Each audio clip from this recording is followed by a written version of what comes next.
Hello, everyone. Welcome to this presentation, this live event. Michael Kennedy here. So great to have you here with Chris Moffitt. He's got a great presentation put together for us, that's going to help us escape Excel hell and use Python more than we might Excel. Maybe just so everyone out there, just to make sure, a little quick tech check. If you can hear me, throw a thumbs up or something into the chat. I can hear you. You can? Okay. If you can hear me, Chris, I'm sure we're all good. So, all right. Okay. Awesome. I've got just a couple of things I would like to share. Thank you, Kevin. Everyone's like, where's the thumbs up button? So I have just a couple of real quick things I would like to share with you here on my screen. So let me pull it up. So here we are at tips and techniques for moving from Excel to Python. And our presenter today is not me, it's Chris Moffitt. You can follow him on Twitter where he's at Chris1610. And Chris is probably most well known for his practical business Python blog and all the work he's doing over there, his open source projects. And of course, he's been on Talk Python to me a couple of times to talk about Excel.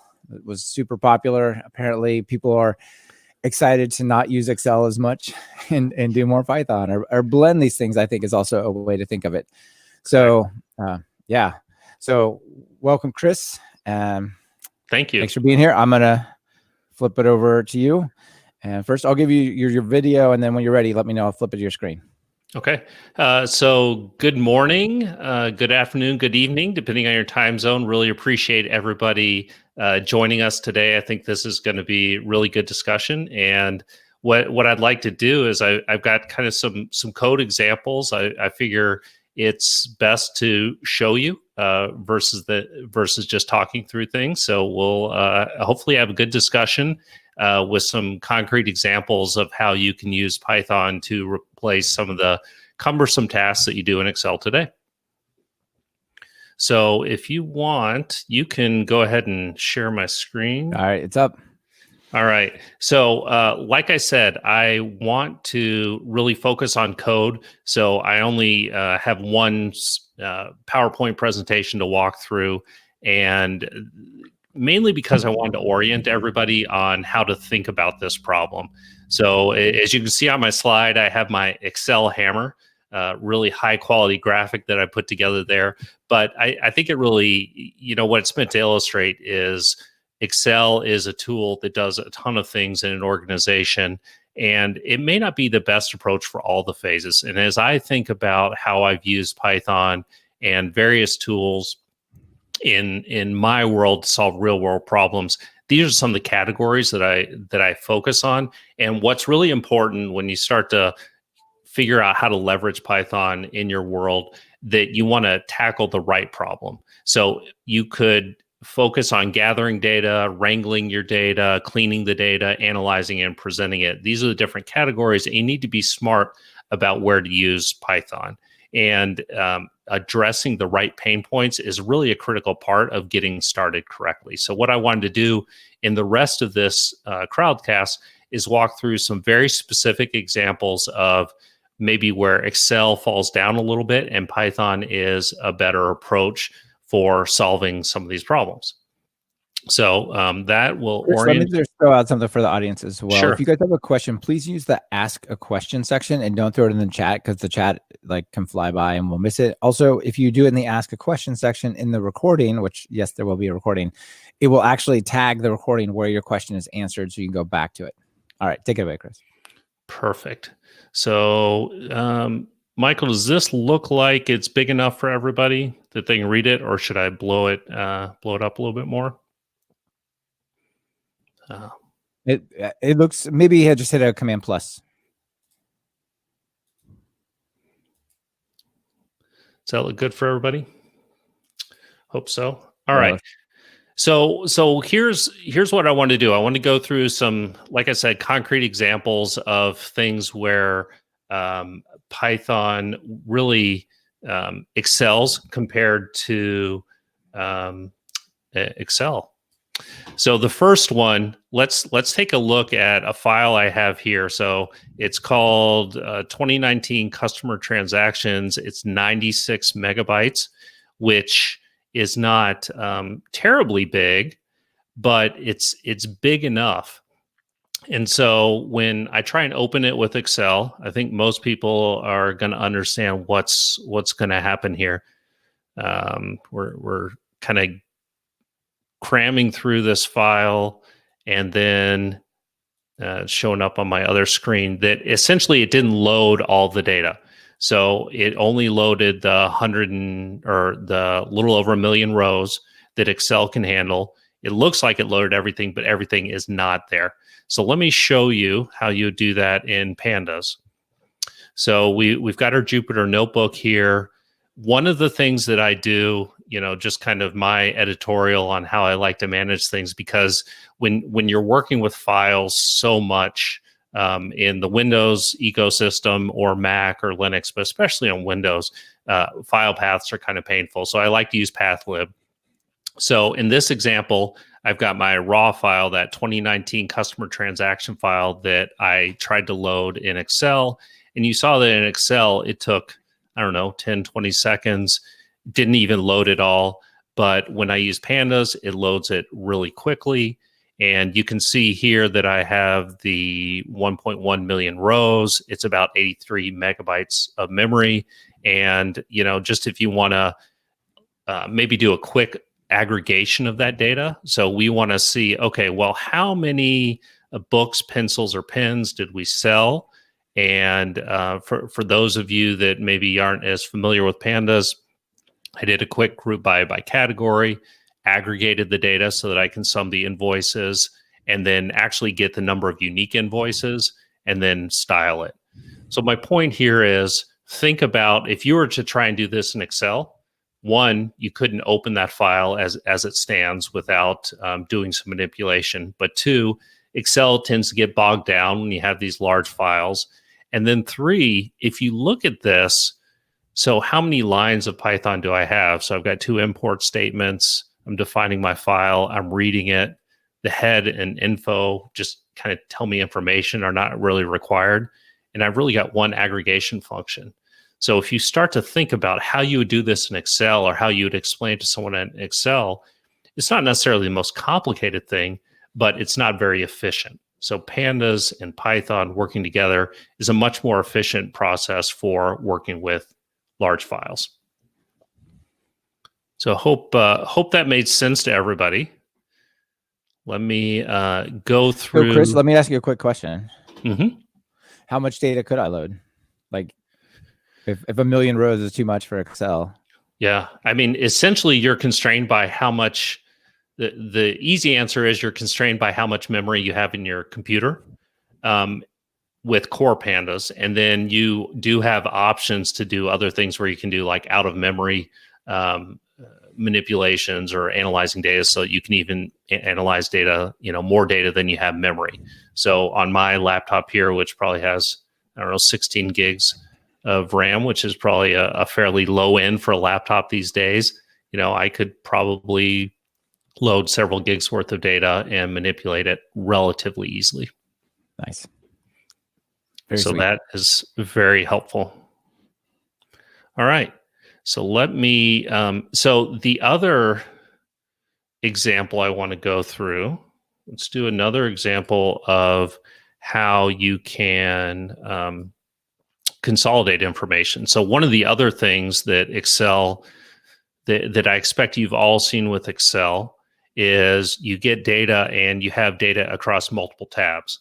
So here I have sales data, and I purposely chose kind of a small subset of data, and I've got different sales data on different tabs for different months. And this is a scenario I see all the time. Hopefully you've seen this as well, where, okay, now how do you combine this? If you get this Excel file, what would you have to do? Mostly what you would do is probably a cut and paste. Maybe you would copy each of these tabs and then paste them all together and do your analysis. But with pandas, you have a lot more flexibility. So let's go ahead and use a clean notebook, and same sort of process where I use pathlib to define my file. And this is a little trick that pandas does, which I think is pretty interesting. When you read in an Excel file, you can normally specify what sheet name you want to read. But if you specify sheet name equals none, sorry, I need to close my file. Wouldn't be a demo without some errors, right? So then if you close the file, now it reads the file in, and what it's returned is, if you look at all DFs, it's now taken each sheet and read it into a dictionary. And then I can use pandas to concatenate all those together. And now I have one data frame that has all my 300 rows all in one place. So my point here is just to start to give you some ideas of some of the hopefully common manipulations that you do with your data that you may not even think are really that hard. But if you're doing this a lot on a daily basis, or if you have people in your organization that are doing this, maybe not really understand there are options like Python out there that you can use. Once again, it's really just a couple lines of code to bring in that data set, combine it, and now you have a single data frame, and you can do all the manipulations you need to in one place. And then, kind of piggybacking off of what we talked about on the first example, this was obviously a very small file, but there's no reason you couldn't do this on really large files as well. Chris, another sort of follow on to that is, like, if you've got, say, monthly Excel reports and you want answers for the year, it's easy to just throw those all together, right? Exactly. The other thing I'd like to emphasize that you've talked a lot about on the podcast is, when you're doing this manually merging, copying, pasting in Excel, there's always a chance for an off by one error, or you miss a row, or some other kind of manual mistake. And here it's the computer's just going to read it and roll. Exactly. And then this was a really simple example, but if you had a situation where you had to change the data or manipulate the data or clean the data, or the file used to work and now it doesn't work, well, you can just insert the code in here in pandas to actually fix it, instead of trying to manually document those steps all in a Word document or an Excel file somewhere. All right. So, kind of continuing with the theme of, trying to get data from other places. So one of the things, Excel has gotten a little bit better with this, but I don't know that it will ever be as powerful as Python. That if you want to get data from the web, if you want to capture information from other data formats or data sources, Python just has a ton of libraries that can help you with that. So this is one example. I actually wrote about it in the blog, but if you wanted to, for instance, scrape data from a Wikipedia page. So, Wikipedia is going to have all sorts of interesting data that you may want to collect.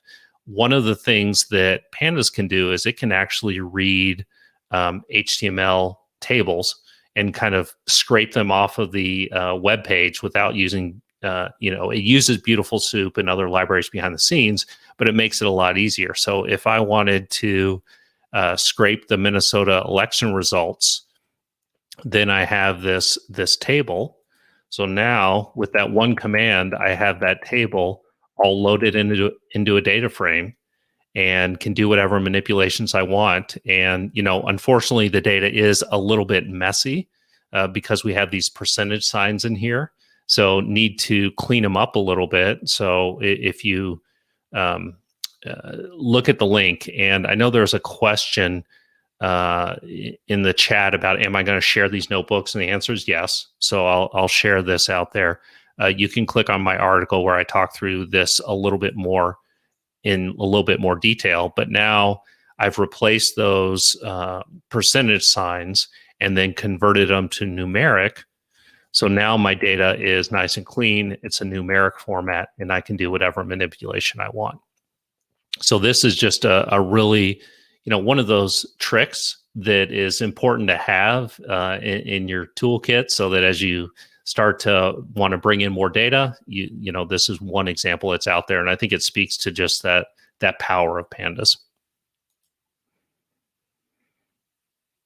All right. Okay, now this one was actually a question. So I wanted to include this because this was one that I didn't actually know the answer to. So I thought it was kind of a fun thing to dive into a little bit more and present back to this group. So the question was from Istvan, I believe. And basically the question was, how do you connect to a table inside a Excel worksheet? So if you'll notice all the examples that I've done, like when I read this CSV file, for the most part, you just kind of read in everything on the sheet. You do have some ability to specify which rows and columns you want to access. But this question was, if you actually define a table in Excel, how can you access that? And I didn't know the answer to that. So let me show you what I'm talking about so that we're all on the same page. So this is the example. So let's say I have a table that looks like this. So I've actually defined an Excel table that for this case is a lookup. Maybe I'll blow this up a little bit so everybody can see it. That is a lookup of the various products and what type of shipping and what the shipping cost is. And maybe right now I know the table starts in column Q, but somewhere else in another sheet, it's another name table somewhere else. And Pandas doesn't really allow you to do that, to just read that file. So what you have to do is use OpenPyXL. So this is a library that Pandas can leverage to read Excel files. And let me walk you through what I'm doing. So you can load the whole workbook and get your sheet names. And then we need to go to our sales VLOOKUP sheet. And then you can see a list of all the tables. So this, gets to be a little bit ugly, but so I know that it's called table 1. So I get my lookup table, and then it tells me where that table started. So now I know that table is from Q1 to S9. I get the data, and then this is a little command to turn it into a data frame. So now that table that I had in my Excel spreadsheet is now in a data frame. And I thought this was a neat little trick. Like I said, didn't know that before, but I know that when you're working with Excel, part of the power of Excel is it has a lot of flexibility, and that's part of the downside. So people don't structure Excel files like a proper database. So there'll be little snippets of tables all over the place, and sometimes maybe you can't get your users or whoever's creating that file to actually adjust their process. And so you have to adjust your process so that it works. And this is one example where if you actually needed to read tables out, you could use this function, this couple lines of code to actually iterate through those rows and columns in the table and turn them into a data frame. So I thought that was good, and thanks Istvan for that question.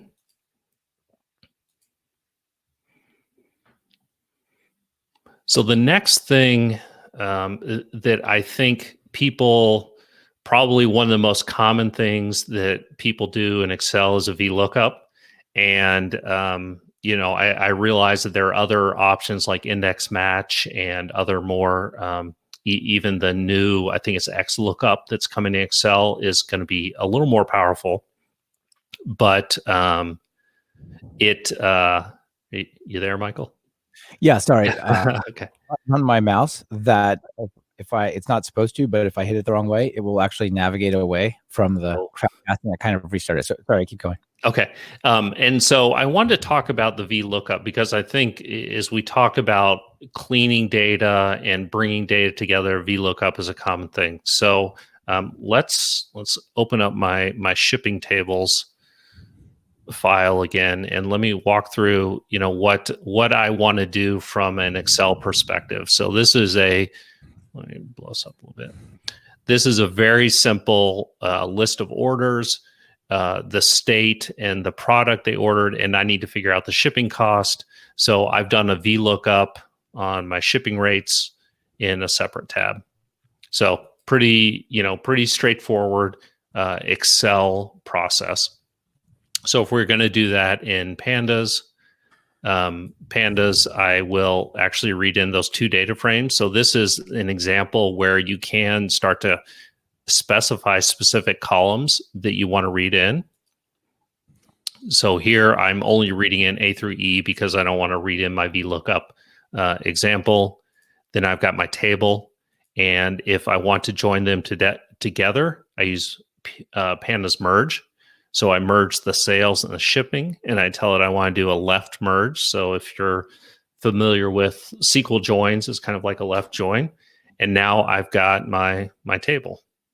So the one thing that is really nice about this is this kind of merge is going to be more robust than like an Excel VLOOKUP. So how many people have, had Excel VLOOKUPs and then you go in and actually change the order of the columns or add a new column, and then all of a sudden your VLOOKUP breaks. So it's a pretty brittle process.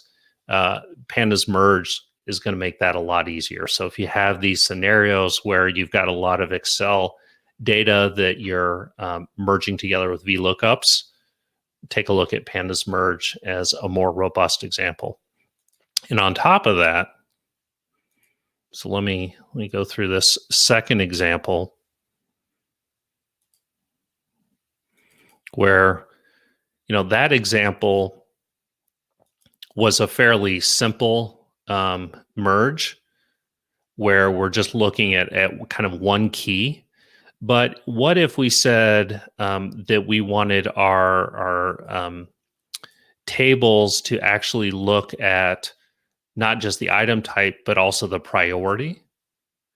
So in Excel, you can't really do that very well, right? You can't do a VLOOKUP on multiple columns. So what I think most people do, and what I've certainly done, is you kind of do your own lookup key where you concatenate 2 columns together. So now I've got baby food and I've got my priority, and I'll look that up in my VLOOKUP table here so that then I can figure out my shipping cost. And once again, you can kind of do this in Excel. And I know some people look like they're talking about XLOOKUP and index match. But with Pandas, you really have a lot more flexibility on how you want to do that. So we'll read in the 2 files. Close this one out. So now we have our sales data, and now we have our shipping data.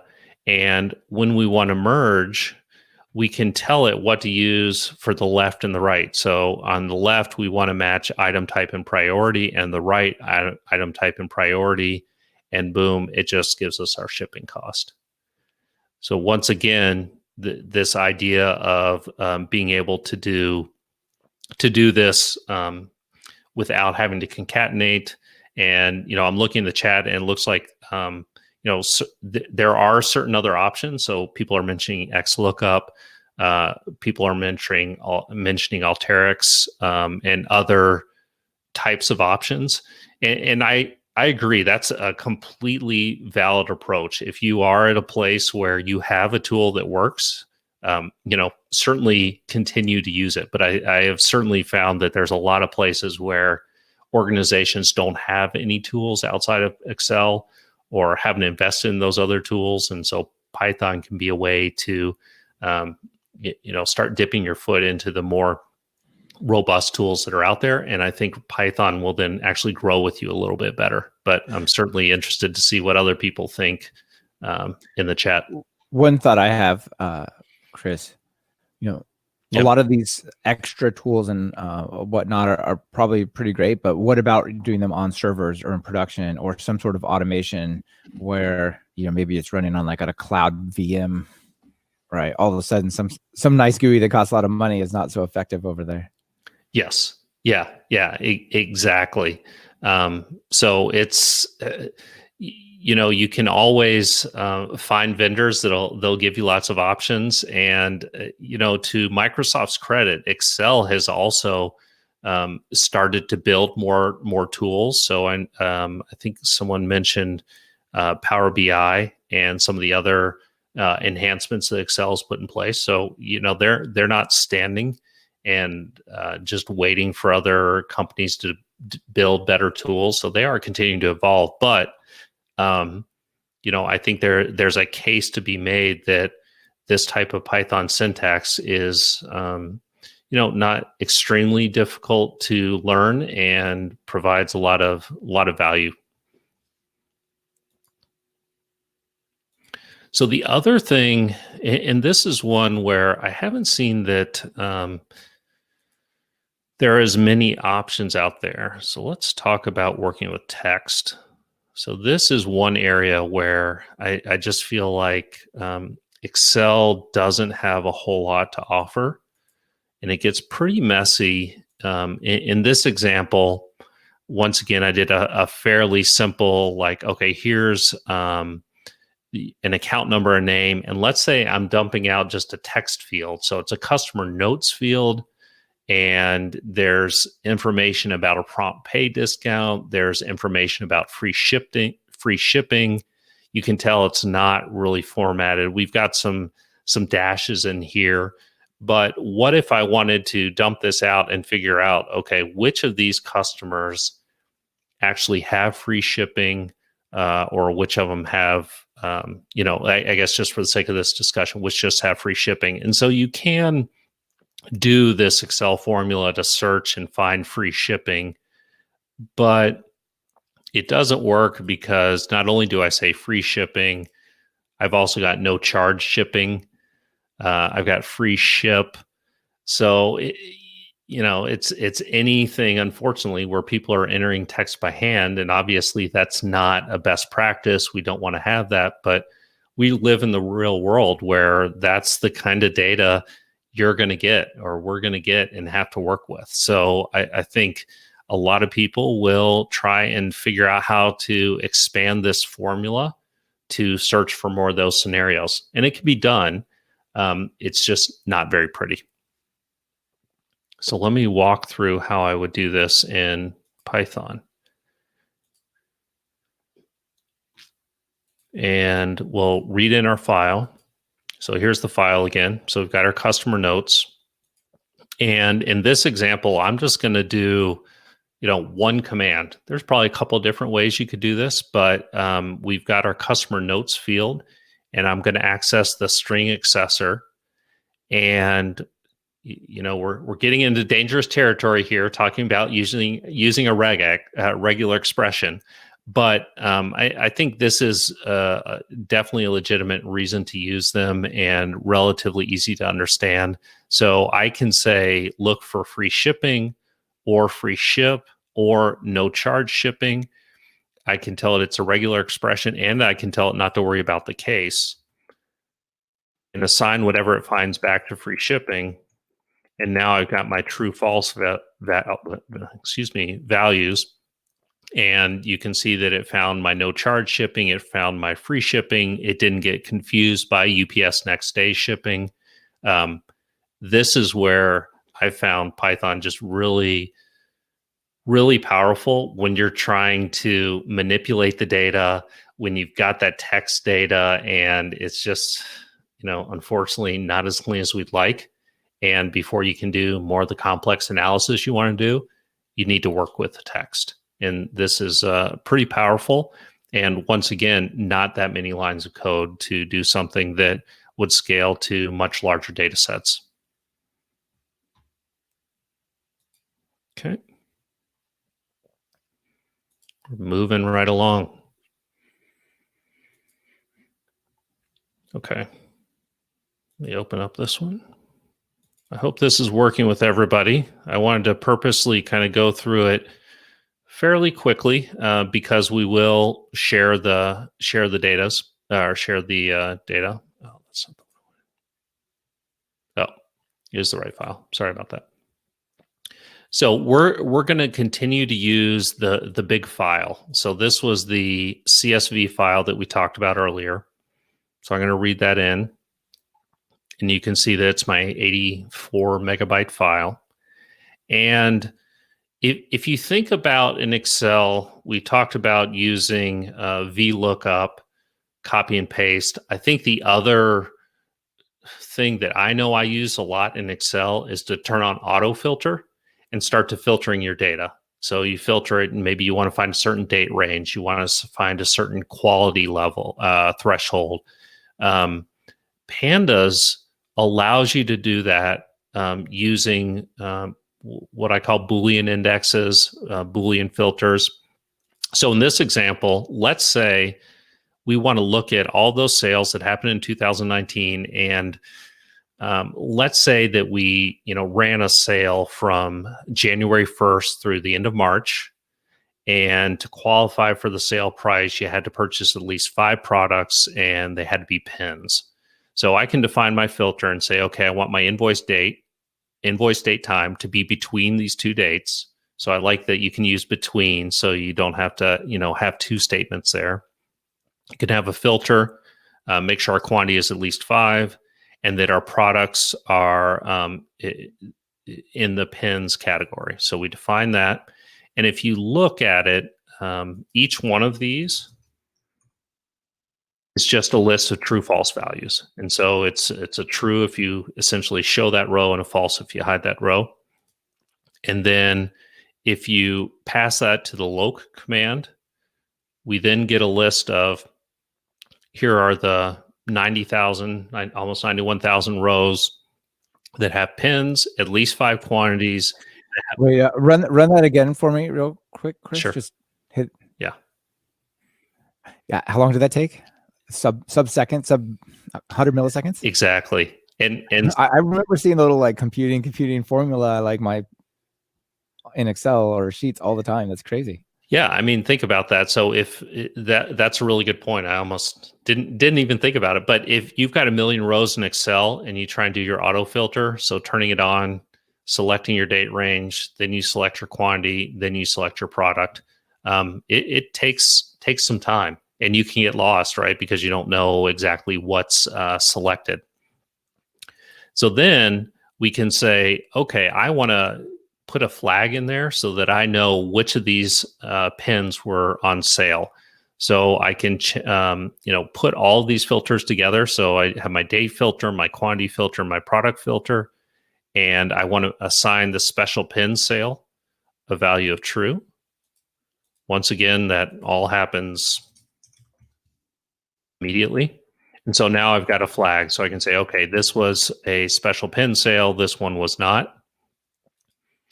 And then everybody's probably third favorite Excel formula is the pivot table. And so Pandas has a pivot table as well. And now with one command, I can say, okay, give me my data frame, index it on the category. I want to have my special pen sale across the top. So was it a pen sale or not, true or false, and aggregate all of the invoice totals, give me a sum, and margins equals true means to add these totals. So I can see what my total columns are for books, pencils. All told, I sold $87 million in this time frame. 5 of it was through the sale. 82 was not. And then I put the format in there to highlight to put the dollar signs in there to make it a little easier to read. And what I like about this is you can then, copy and paste this and maybe look at it a different way. So all I really care about is what is the percentage that actually happened through the sales. And so here I used a crosstab. You could do similar with the pandas pivot table as well. But here I want to understand, okay, of my pins, 24% of the volume was sold through the sale program and 75% was not. And then if you wanted to see as a, oh, this is just the style. Oh, I'm sorry. So I lost myself there. So I've got two different normalize options. So one is normalizing on the index. So this is for the row, how much was by pins, and then this is in total. So 60% of my sales were books and not on the sales. Didn't have a special pin sale, and only 5% of the total sales were pins under that special program. So my point is, once you kind of have that data together in one place, then getting comfortable with the various pandas commands, you can work with really large data sets really quickly to iterate through and get some insight and figure out, ultimately, what are you going to do differently as a business or as an organization now that you have this data? Okay. Any big questions coming up through the? We've got a couple bubbling up to the top. You maybe want to do one more example, and then we can switch to Q&A. I think that would be great. I wanted to open up my Excel.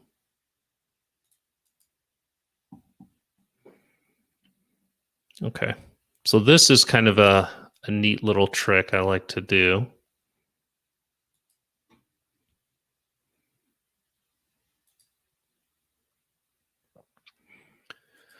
So one of the things, I don't know if I really explicitly said this in the beginning, but one of the things I want to make sure I was clear on is, like, I still use Excel a ton. Excel is a valuable tool to take a look at the data, do some manipulation, do some presentation. And one of the things that I really like to do is Pandas makes it easy to read from the clipboard as well as from files. So let's say that I have my Excel file here, and if I just select some data and copy it, once it's in the clipboard, Pandas can read from the clipboard, and now I have my data frame there.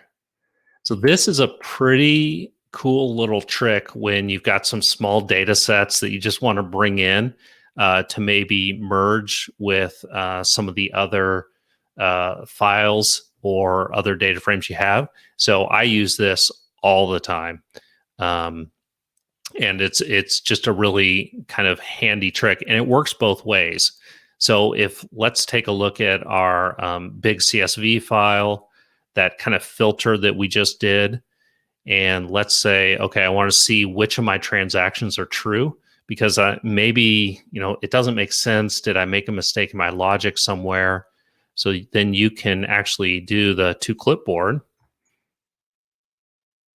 Now, if I open up my Excel and paste in there, I now have my almost 91,000 rows of Excel data, or a data frame in Excel as well. So this is a really kind of slick way to go back and forth between Excel and Pandas to check your data, make sure it makes sense, maybe send off a quick report or summary to someone if they're asking about it. So I always think that's a pretty cool trick, and it's in the Pandas documentation, but I don't know how many people know about it. So really, really enjoy using that. And then that's sweet. I've got one more example I can go through, and then we can maybe open it up for questions. Sounds good. So this one, there were some questions about this. So there was a question about reading multiple files, and there was also a question about, I believe this was from Edward, for how can you actually put a Excel formula into a spreadsheet. So let me show you the data that I'm going to be talking about. So let me get this over here. Sorry about that.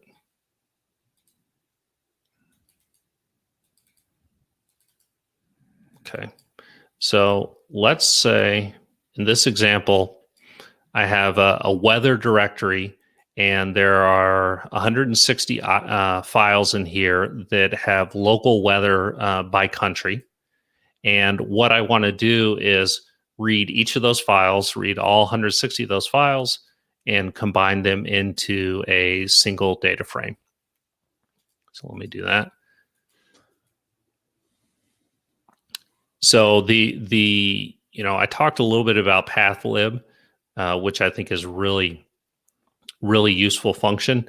The other thing I get in the habit of is defining like where you want your report files to be and putting a timestamp in them, because you run this all the time, and you want to make sure that excuse me, you want to make sure that you can track the runs over each day. So let's read in those files, and what I'm going to do is I'm going to use pathlib again to do a recursive glob for all the CSV files, read in that data frame. And I don't want to gloss over this point. I think as you start getting started with pandas, you may not realize how powerful something is like read CSV. So we can actually tell it that this time column needs to be converted to a date time. We can do other types of conversions here. There's a lot you can do. And yeah, no, I don't think I have COVID. Just too much talking. So then you read in the data frame, create a list, and then you've got the PD concat that we talked about earlier to build one single data frame. So now it's reading those 130 files.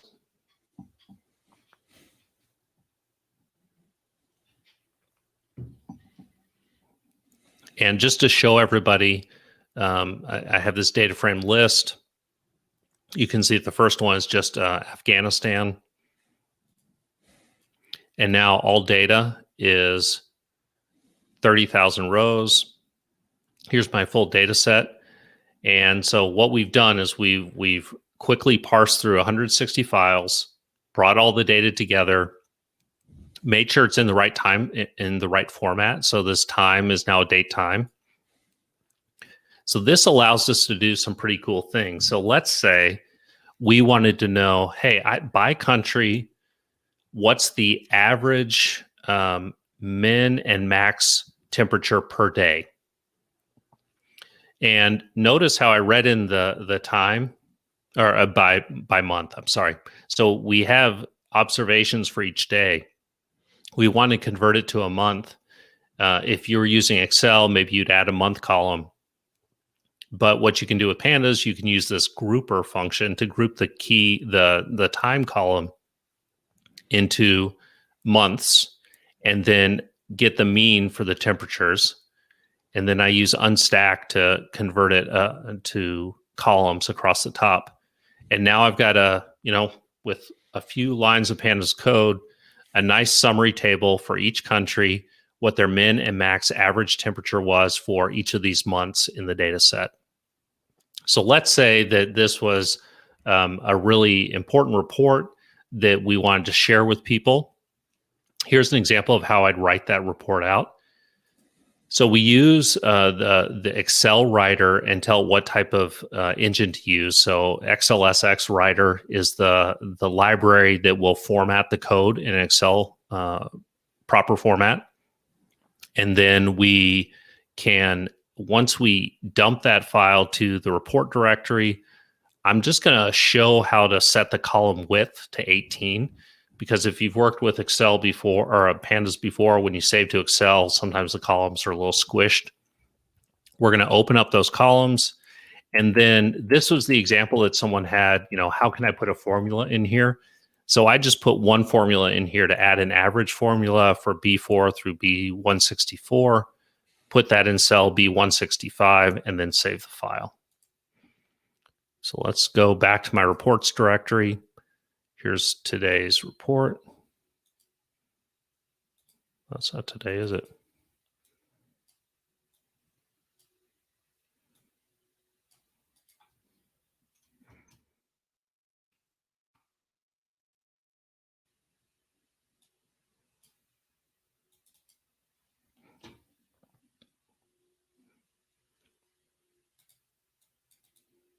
So now, hold on, that's the wrong file.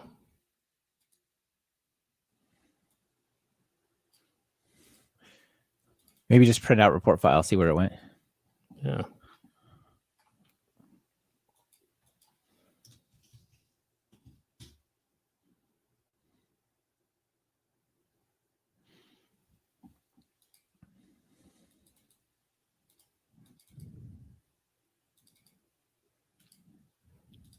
Well, we'll use the one that I have there, and while we're going through the question, oh wait, no, it's, I don't know, maybe it was just cached the OneDrive one. Hold on, I think we're good now.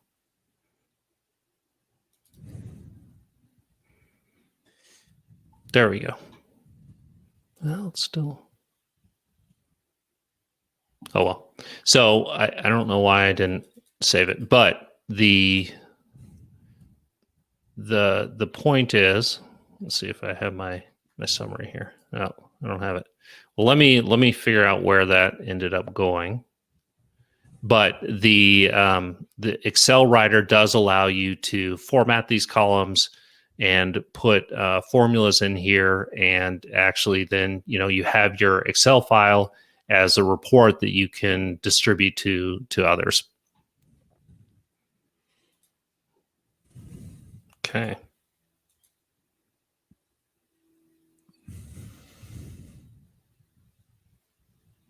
I don't know where that went. But anyway, maybe are there some questions that we want to... Oh, here it is. Never mind. I was looking in the wrong directory. Okay. So this is a little better. So I looked in the wrong directory, but what I did, you can see now that the file is, the columns are a little nicer. The dates are a little more nicely formatted. And then down here at the bottom, I have the average formula that we put in the code.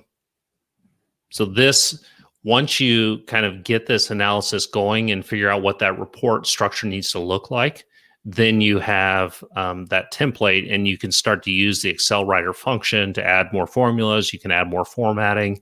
You can control the number formats. You can control the fonts and the sizes and all those things. It works really well.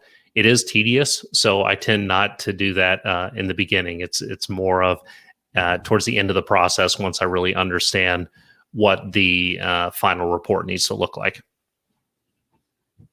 Yeah, that's a great example. And I think this is a good place to wrap it up, because one of the cool takeaways from this, it's easy to look at what you've shown us, Chris, and say, okay, well, either we're going to go do Jupyter or we're going to go stick with Excel. And this says you personally can live in this pandas Jupyter world, but the thing you deliver back to people who want it, who need it, well, they can have it back in Excel with like this one line you put here. Right, exactly. And that's the other thing I wanted to touch on as we're talking about it. I think there is this elephant in the room about, I can hazard a guess that most of the people that, if you're taking the time to listen to this crowdcast, you're at least somewhat familiar with Python and somewhat interested in it. But there are challenges, and environment management. How do you make sure everybody has the right libraries? How do you actually share your solutions with others?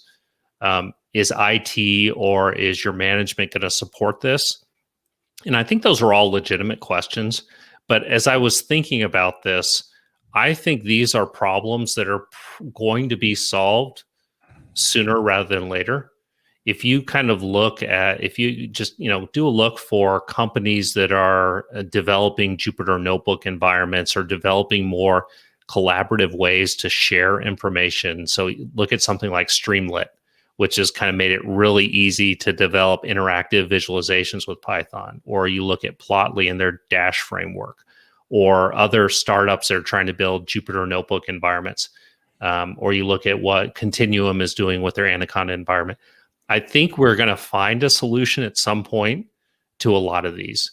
And I think back to like where we were 10 years ago, if someone would have told me, hey, Microsoft has Python in the Windows Store, they have a visual code editor that understands Python, does syntax highlighting, manages your Python environments, all those sort of things, I would have never believed you. and we're there now. So like Python has its foothold, and these are some of the challenges we need to get through. But I think if we start small, if you start in your organization, start small, get some wins, expand the knowledge, and kind of build some momentum, then you can figure out how to bring this more broadly into your organization. But I did want to kind of specifically mention that this is a challenge and acknowledge that I don't have all the answers for it yet. Yeah, it is a challenge, but really tons of great advice here, Chris. A lot of good feedback in the chat here. So we've got a few minutes for Sure. Q&A. We'll do what we can here. Let me see if I can unfocus the screen. Will that bring us back? Sure. There we go. Kind of. Y'all don't need to see me. You can just see Chris. Okay. Sorry. All right. So these were voted on. I'll just take them from the top as we can. So maybe you can open that tab as well if you want. But easy way to present your data analysis in Excel. You can always follow the functions to understand what was done in a sheet as an executive, or change a pivot table. If you want to dig deeper, how is this possible with Python if you only supply a condensed report? How would you provide this report in the first place? Sure. Yeah, I think that's a good question. There are certain scenarios, like when you go to your CFO and maybe they have a financial model or a balance sheet or an income statement, and they're always wanting to kind of see how things are flowing. I don't know that Pandas is really going to be the right solution there. What I would say is think about what are the challenges to get the data in the place where that executive or whoever wants to actually trace and understand the formulas. Is there something there where Python can make it easier to consolidate the data or present the data for further analysis? So I don't think if someone needs to see all the details for the formulas, then you're probably going to need to stick with Excel. But maybe take a step back and look at, are there other pieces of the process to get the data manipulated that you could use Python and Pandas for? Right, excellent. Next question. Missing GUI. Python does not offer a GUI if you don't program it. IPython notebooks are an option, but they're not as universal as Excel. It's important that other people can use the program, which is easy when dealing with spreadsheets that automate data connections, for example, Power Query. Yeah. So I think there's kind of a couple approaches. So one, if you are trying to build something where it's more of a automation process, so let's say you had a process where people are doing a lot of Excel, copy and pasting, VLOOKUP, and you want to give them a tool that's Python based. One of the things I've had good luck with is a program called GUI, which is GOOEY, which is a really thin wrapper around argparse. And so you can kind of write your Python script, and then it gives a nice native look and feel GUI on top of it. So if you want people to select files, select date ranges, make some choices to generate the output, that works really well. So that's one scenario. The other scenario. Let me just add really quick. Sure. Chris. So that gives you a Python application that still requires Python. If you then bring on PyInstaller, you get a .app or .exe thing you can just give to people, and then it's truly independent of the setup and details. Yes. Yeah. No, good. Yes, you're right. Absolutely. The other option is if you have something that's more of a graphical approach where you want people to interact with the data visually, you could use something like Dash or Streamlit to build that. Now, there are some challenges in like what's the best way to deploy it. I've even done things where I've used like Bokeh to generate static HTML files that still have JavaScript embedded in there, and you can still get a decent amount of interactivity. So that's another approach. And then, like I said, I think there will be other environments in the future that are a little more robust to host all the Python functionality you need in one place. Yeah, things like Streamlit or hosting your own Jupyter Notebook or something like a Jupyter Notebook server, something like that. Yes. Yeah, exactly. All right.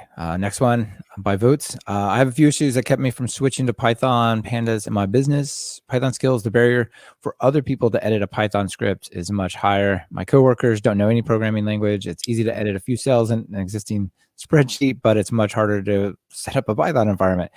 Yeah. So let's see. And then, well, since he says I have another question longer, but let's go ahead and just stick to that because with the ordering, I have no idea where it went. Yeah. So I mean, I agree. There is this mindset. Maybe the way I would think about it is probably a lot of the people on this session at some point have done VBA, and you would develop some VBA to solve a problem, and you wouldn't expect necessarily everybody in your organization to be able to do VBA. You expect them to maybe use it. So it's trying to find a streamlined approach as much as possible where Python addresses those pain points that can be maybe where you don't need as much user interaction.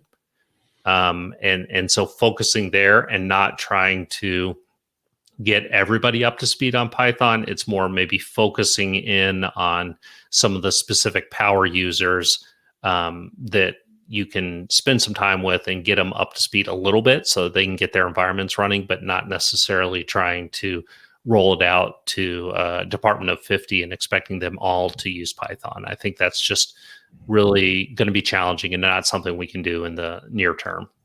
Right. You may convince a couple of folks after they see how amazing it is to start learning, but generally speaking, it's not going to happen. No, exactly. Exactly. Let's see. I think actually this one, I skipped that one because that was Michael. So we already sort of answered the one from, so let's do another one from Prayson. Hey, Prayson. Have you implemented the goal seek function in Python? SciPy optimize. I have no idea, but maybe you do. No, I know exactly what he's talking about, and I have looked at it and played around with it, but I have not done any like bake off where you build something with goal seek and then use SciPy optimize or some other library to do that. The Python supports that and like way more feature and functionality, but I do think it is a little bit harder to get started there. It's almost more of like you need more of a like linear algebra background to be able to do some of that. So it's feasible, but it's advanced. Go ahead. It's an advanced feature, you would say? It is. I mean, the problem I have with it is sometimes I can find an example and it's like a really trivial example. And then to actually expand it to something more complex, I just haven't been able to do very effectively. All right. How about one more? It can be done. All right. Last question we got time for. Sorry, Sure. Everyone else who asked questions who we didn't get to. If my group already uses an Excel file that queries multiple tables and databases to build a time series and graphs, where should we start with migrating to Python and Pandas? Yeah. What I think is, what I'd want to understand is what's the pain point you have right now. So if you have a solution and it's working, why would you want to move to Python?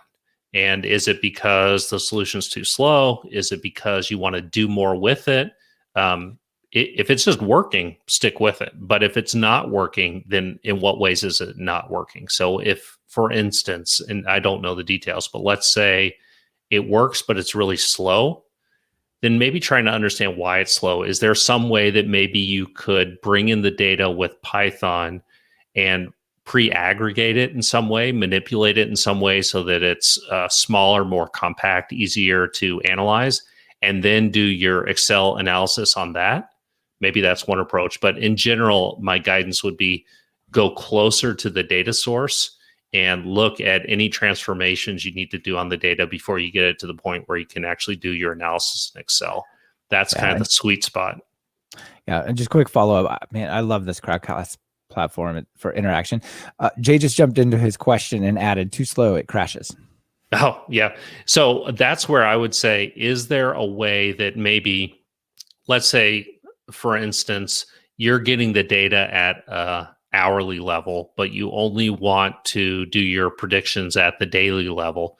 Can you aggregate it so that in Excel, you're only running on that smaller data set? So like Excel can't handle the 2 million rows. You parse it down to 100,000 summarized rows, which still give you the data you need to do the analysis. That's my initial thought without, looking at the data in more detail. All right, sweet. How about a quick wrap up here? Sure. Let me share one thing with everyone. If I can get to I'm afraid of my mouse now, everyone. There we go. So I wanted to have a quick offer for you all. If you're interested, absolutely zero pressure. This webcast we just put on for free. But if you're interested in going much deeper, seeing some really cool real world use cases put together with this, Chris did an excellent job building a course with us.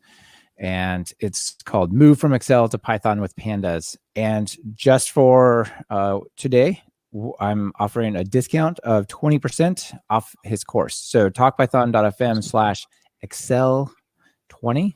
You get the course for $39. So with that said, let's see. I will turn off my screen sharing. Okay. And just say thank you all for coming. And Chris, wonderful presentation. I can tell from all the conversation in the chat that people really got a lot out of it and appreciated it. So thank you for being here. And thank you everyone for coming and sticking all the way to the end. There's so many of you still here. I would like to point out that the recording will be available at this URL. You can send it all along to friends and colleagues, and they can register and then just watch the recording, see where the questions are, the chat, and everything will be here. So, okay. Thank you, everyone. And Chris, perfect. Thank you. Thank you. Yeah. All right. You bet. Bye. Bye.